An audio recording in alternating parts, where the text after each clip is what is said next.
If I could sum up the astrological energies of July 2023 into two themes, it would be lineage healing and inner child work. And those two things are very interrelated.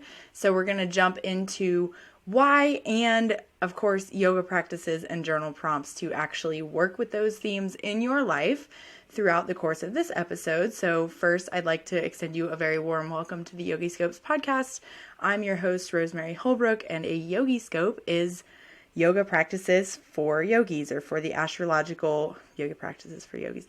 Astrological updates for yogis, which means I'll explain all of the current astrology going on, the stuff that seems like majorly important, and then at the end, we'll talk about how to thread these themes into your yoga practice. Even beyond asana, we'll always talk about asana, the postural practice, but then also other limbs, other ideas, other ways to embody these energies, and then to maybe sometimes even 5 or 6 journal prompts for your svadhyaya, your self-reflection. So welcome. If you're new around here, Vedic Astrology does use the sidereal zodiac, which is just slightly off from the tropical zodiac that Western astrology, or if you're in somewhere like the US or UK or maybe even Australia, places like that, just known as astrology. So with that in mind, if you don't know your Vedic birth chart, you can grab a free copy at my website,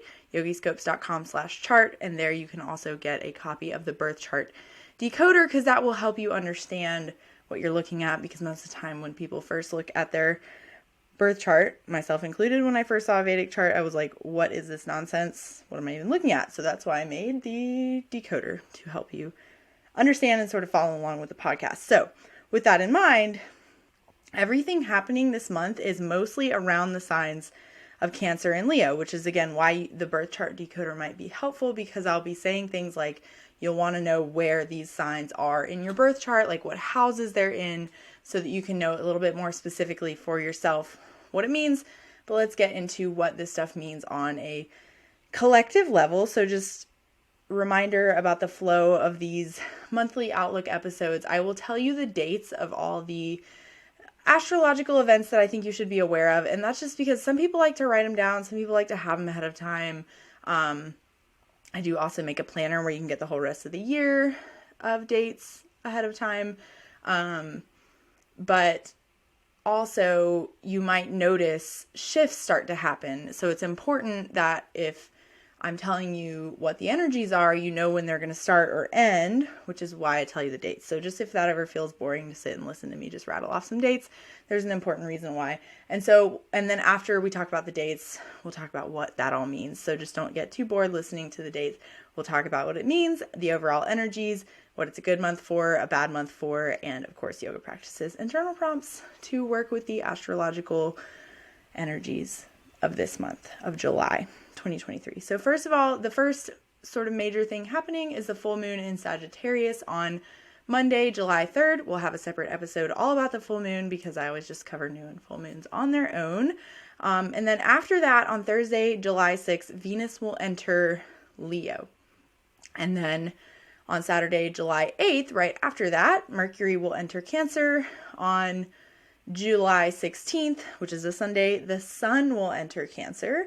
And then right after that, we have a new moon in the early degrees of Cancer, because on Monday, June 17th, we have a new moon in Cancer. And just FYI, the new and full moons sort of just move through the signs with the sun, as I always describe on the new and full moon episodes. And new moon happens when the moon and sun completely conjoin in the sky, like when they're in the exact same point astrologically, the same degree. That's the peak of the astrological new moon, when they're in the same degree of the sky, and I guess astronomical too, when they kind of sort of like cross over each other and they're moving the same direction, but the moon moves a lot faster. And so then the full moon happens when the moon is on the complete opposite side of the sun, from opposite side of Earth as the sun, right? So this means that new and full moons, the moon moves through all the zodiac signs every month. The new and full moons are dictated by the position of the sun, if that makes sense. And so the reason that's important is typically they're just moving one sign per month like usual. That's what we normally see. Every once in a while we'll have a blue moon, or we'll have sort of like 2 full moons in a row in the same sign, or 2 new moons, which is the case this time. This is why I bring this up. This is the first new moon in Cancer, which is typical of this time of year. The sun enters Cancer this time of year, so it's typical that we would have a new moon in Cancer this time of year. In August, we will have another new moon in Cancer. So that's important. Just keep that in the background of your awareness. I'll bring it back up later in the episode. And then also in August, we have a blue moon, which is not technically in Vedic astrology. They don't like really talk about that as much, but I am a product of the culture I was raised in, and blue moons are a big deal here in the US.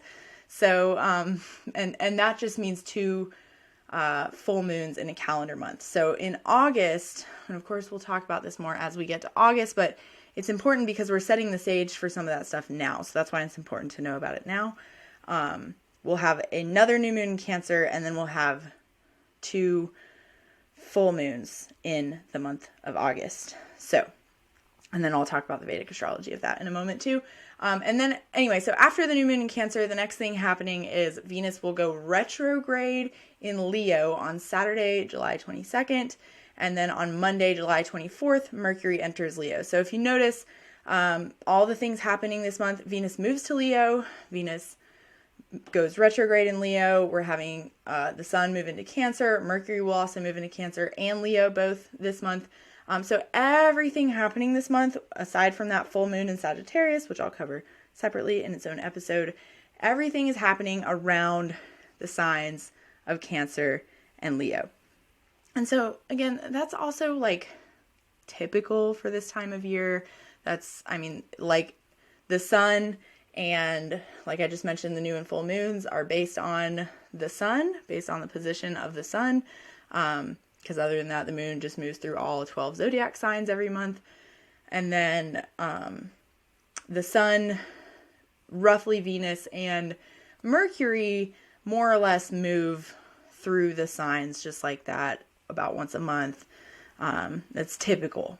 So I've talked about this before also, is like, if folks tell me they get confused between all the Western astrology noise out there when you're trying to study Vedic astrology, and it's like hard to keep things straight sometimes. And I think it's okay, because Western astrology, they're starting to talk about Cancer season, because I guess the sun just moved into tropical Cancer like this week, as I'm recording this. And that's okay. Like, you know what I mean? So it's like they talk about Cancer season. For us, we're like, the sun doesn't actually move into Cancer for like another month, when for tropical Western astrologers, they'll be saying the sun's moving into Cancer or moving into Leo around the time we're like, no, really the sun's moving into Cancer, and it's fine. It's like not that big of a deal. What I think and what I have seen is that the outcomes, the interpretations are the same usually, like oftentimes, just the particulars are different. So I'd urge you to like pick a system and stick with it. Don't try to hop back and forth between the 2 systems. But if you're here, hopefully you pick Vedic astrology, or sniff it out, figure it out, whatever. But just don't get too hung up on that. Just know that like it's typical for Western and Vedic astrology alike during the summertime here in July, like late June, mid-August, Cancer and Leo energies are high because of all these factors, like I mentioned. And so most notably this month, that Venus retrograde across Cancer, or starting in Leo and then spending the majority of its time retrograding in Cancer, is top of mind. And so that's, I mean, everything else happening this month is around Cancer and Leo, but it's the stuff to be expected, right? Like the sun's going to move there. We're going to have a new moon there. And we'll talk about what all that stuff means, of course. But this Venus retrograde is like the biggest. Venus only retrogrades once every 18 months, which is unlike Mercury, which retrogrades like 3 to 4 times a year, depending. So this year, actually also in August, we will have Mercury retrograde in Leo. So that's why it's just like everything right now, Leo and Cancer are super important. So it's going to be important to know where those signs are in your birth chart, but let's talk about what it means, right? Collectively.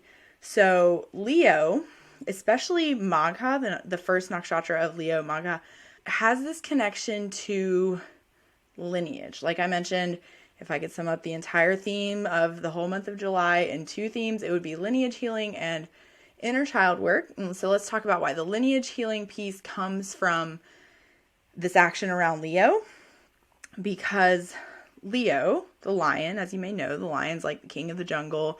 And then, so when we have this connection to royalty, which so does Magha have connection to like royalty. So what's the deal with royalty? Like, why are they royalty? The only reason royalty people, royal, or they're like considered royal is through their bloodline. It's not like in a democracy where they're like voted in, right? Royalty, like it's because they're through this family bloodline. That's what like makes somebody royalty, purely based on their bloodline, their lineage, right? And so that's where we get that connection of that bloodline, lineage, ancestors thing. And so, you know, the great majority of us here are not royalty. If you're royalty listening to this podcast, that's cool, you know, awesome. But the great majority of us probably aren't. But it still draws this connection, just all this stuff happening around Leo, to considering our ancestors and our bloodlines and where we come from because of that royalty connection. And the only thing like that makes people royal is really their bloodline. It's not like they did anything special. I mean, you go way back and they're just the feistiest bloodline, I guess. The best fighters are the ones who became kings anyway. And then Cancer, is everything else happening this month, is happening around the sign of Cancer.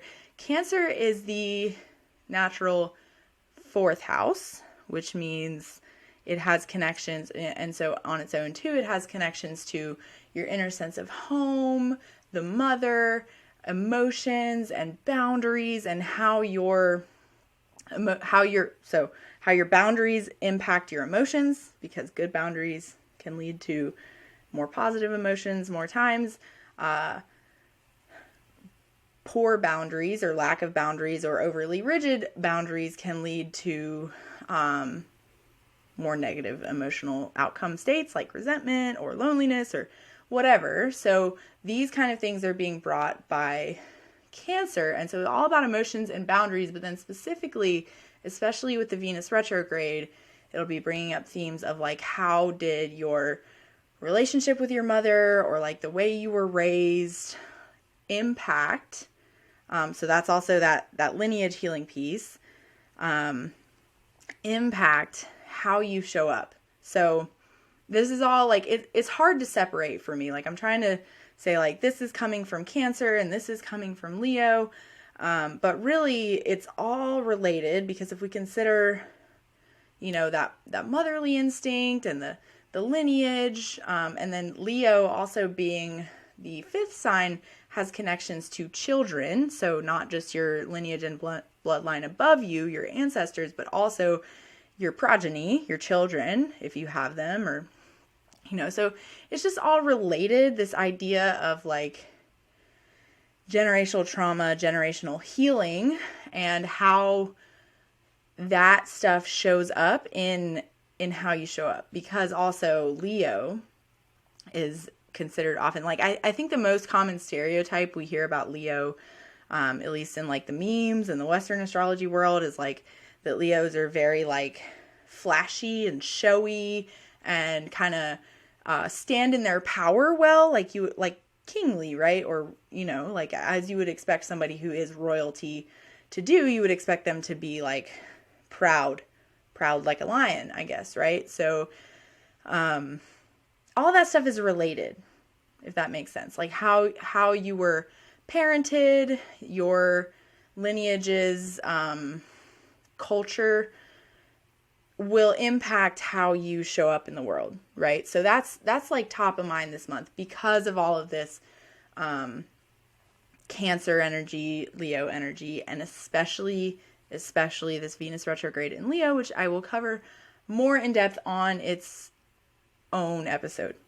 But so the overall energies, if I didn't, sort of like make it clear yet, is issues of love in the heart. Because Venus retrograde, Venus going retrograde will bring up themes around love, relationships, creativity, which is also Leo. The sign of Leo has connections to creativity and creative pursuits, and abundance, and how you stand in your power. Maybe your limiting beliefs that come from your lineage, or what are your beliefs around abundance and that kind of stuff because of your lineage. And then also Cancer, the sign of Cancer, rules over the chest, and then Leo rules over the heart, the blood flow, things like that. So literally and figuratively, issues of the heart are on the mind this month.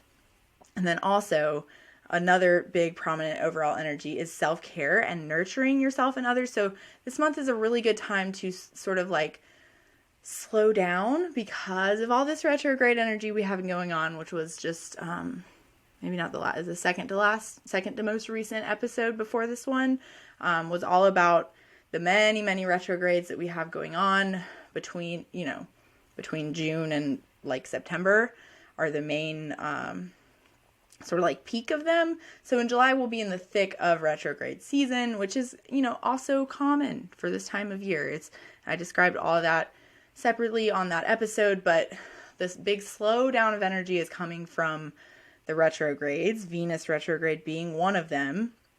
And then we have that happening in Leo and Cancer, and it's all about how can you sort of slow down and tap into that nourishing energy, tap into what's going to nourish you, what's going to nourish others around you. Can you really tap into that sort of motherly, nurturing, slow down and take care of yourself this month? Because also, in July, Mars will have moved on. Actually, right at the end of June, I believe, is when Mars moves into Leo, which will be good because Mars has been debilitated in Cancer since like May sometime. And so that sort of adds to the slowdown energy. It was like we're really already in it, and it will keep going on in a different way throughout July. And so I've mentioned this already. Mars being there in the sign of Leo first, so like it was in Cancer for a little while first. It's been with Venus in Cancer until Venus moves on to Leo. So first Mars will at the end of June, and then Venus will move on to Leo to join Mars. So they're sort of traveling closely together. And so you might already be noticing this stuff that I'm talking about picking up. And what made me think of saying that is this idea of like slow down and nurture yourself. In June, the energy was a little bit like you might be reaching burnout. That's a sort of Mars and Cancer type thing, is feeling burnt out, feeling like you're burning the candle at both ends, feeling like you can't get anything done because of perhaps a feeling of burnout. And so that's the Mars in Cancer. So you might have already been feeling that, how important slowing down and taking care of yourself is. And then in July, it'll just be the same thing, but different, if that makes sense. Like the same kind of outcome, just different energy behind why, if that makes sense. And then also, because of this, we have 2 new moons in Cancer. The first one is in July on the 17th, I believe. I already said, on the 17th. And then we'll have another one in August. So I mentioned this on the retrograde special. Retrogrades are all about doing things that begin with like the RE prefix, like redo, revisit, reestablish, reinvigorate, reinforce, that kind of stuff. So think like second chance kind of energy around the sign of Leo as well, but especially Cancer. And then to have 2 new moons in a row in Cancer, that's sort of like big transformational second chance kind of energy. So if Mars being debilitated in Cancer was bringing things up for you, especially around burnout or self-care, or maybe even passion, or your inner self-nurturing, you'll have time to kind of work through that stuff in July. I'm hoping July and into August. And so then also another sort of major energy coming up this month is around perhaps feeling fickle or changing in your emotions, and especially in how you communicate those things in relationships. So we'll talk more about this in the Venus retrograde special, because Venus doesn't go retrograde until the end of the month-ish. Like, it's a month from now as I'm recording this. And so when we have Mercury join, well, actually it'll move to Cancer, I think, after Venus moves on, but yeah, just right after Venus moves on. Venus moves to Leo on the 6th, and then Mercury will move to Cancer on the 8th. But then they'll spend some time retrograding together. The Mercury retrograde will be in Leo in August. But anyway, it's just, that's what I'm saying, is like, this stuff is all happening together. It's like everything Cancer and Leo right now for these couple months, like lots of stuff happening around those two signs. And Cancer being the emotion, boundaries, Mercury being communication, and also Mercury brings this sort of flitty, like fickle energy. Just be careful with that. Watch out for, especially once Venus goes retrograde, it might be harder to communicate your emotions. Just watch out for being like fickle about things. Just, try not to be. And also have some compassion for people in your life that might be kind of fickle. It might be acting kind of fickle. And so it's a good time to work on communication around relationships this month, especially. And then when Mercury moves on into Leo, watch out for having a temper. So those are some sort of changing energies that will be happening this month. Just to recap, issues of love in the heart because of that Venus retrograde and the signs that it's happening in. A lot of transformational investigating, reinforcing, kind of reinvigorating kind of energy around self-care, nurturing, boundaries, and how you receive your nourishment and how you experience nourishment for and with others. That's a big, major theme of this month, right? That's on the more like day-to-day level kind of, I think. And so if you wanted to do the deeper work, it would be around lineage healing and that inner child work, which actually we have a workshop coming up on July 16th. That's the member workshop this month. And maybe it's a Mars debilitated thing, but I just did not feel like doing all the stuff to make that open for drop-in. So for now, it is a members only workshop, kind of like the solstice planning party and practice that we did. Normally, I had been for a long time opening these workshops up to drop-in. I'm considering right now, because it's my prerogative to do whatever I want, making them members only. You can always join the membership at any time to come, but we will be doing a workshop around inner child work that will include a nice, sweet yoga practice. And it's on July 16th, which is a Sunday at 11 a.m. Eastern time, and it'll be a couple hours. Replay will be available to the members. It will be all around doing a nourishing practice for this inner child work, and then looking at astrological indications and remedies. And as always, these workshops are not like super huge or anything, so you can always, it's like, consider it like a mini reading related to this stuff by coming to the workshop or submitting your stuff in advance. You can get answers around your own chart and kind of what stuff might be showing up for you. And so that's sort of an opportunity to do this deeper work. You can also do it on your own. I mean, that's what the journal prompts I give you are for. But basically, it's a good month for considering your relationship to love, practicing better communication in relationships, looking at how your sort of lineage impacts these things that I mentioned. So like your limiting beliefs, or maybe not, whatever your beliefs are, whether they're limiting or not, around wealth, abundance, standing in your own personal power, and also that personal power piece and how that shows up in relationships. Like, are you showing up fully as yourself for the relationship, right? And experiencing that give and take kind of thing? Do you have a sort of over idealized or maybe avoidant on the opposite end of that spectrum view of love? And how is that coming from your lineage, or how are you perhaps perpetuating that into your children? And so that's what the inner child work is a lot. Even if you don't have children, we all had a childhood. So it's just having children will sort of bring stuff up a little bit more. And we'll talk more about that inner child work specifically, and lineage healing and more specifics about that on the Venus retrograde special, which will be after the full moon episode.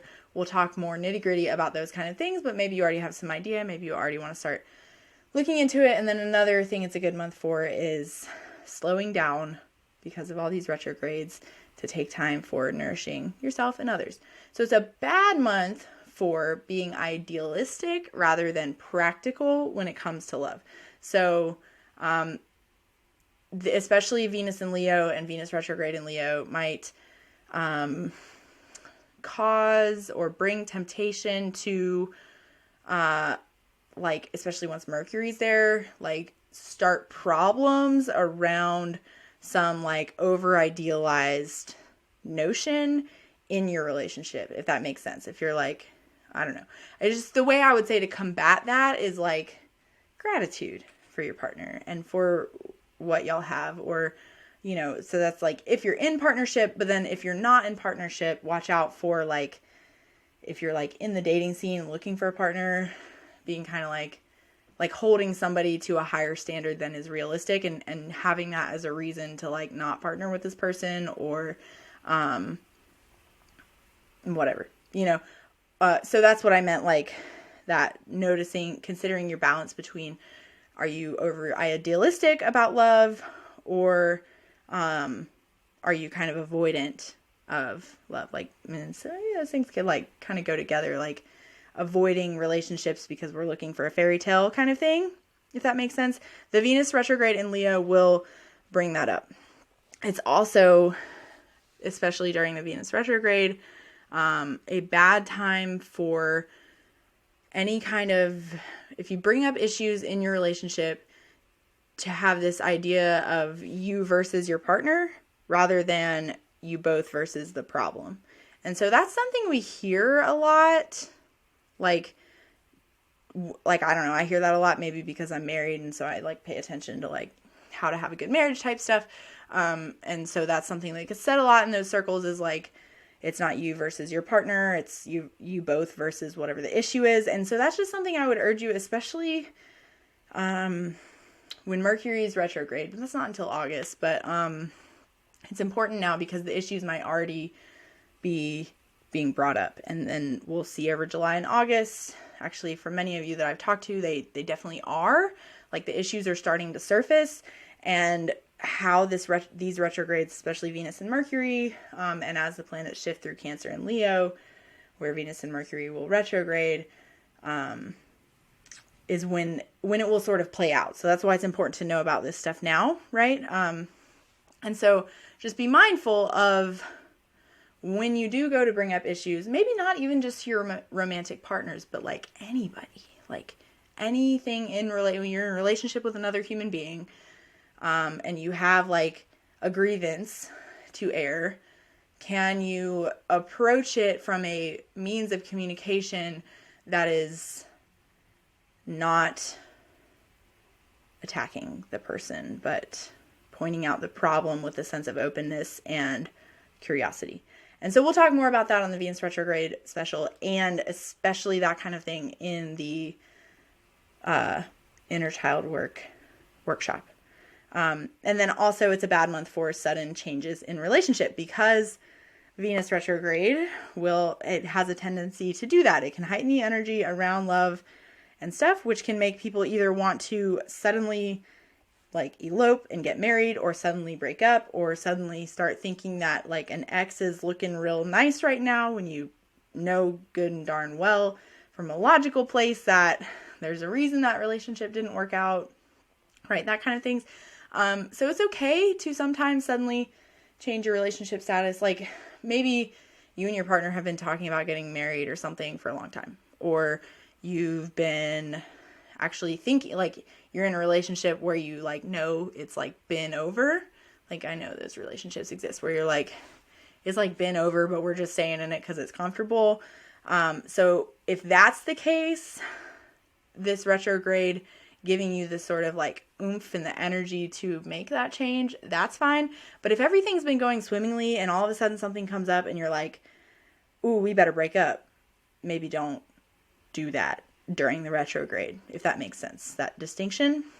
So just to recap everything this month, because of the signs of Cancer and Leo, and the main energy being Venus retrograde, also the double new moons in Cancer, everything is around considering issues of love in the heart and self-care and nurturing, and how like your emotional landscape and how all that is showing up for you, and especially how it is influenced by and how it influences your family, bloodline, mother wound, that kind of stuff.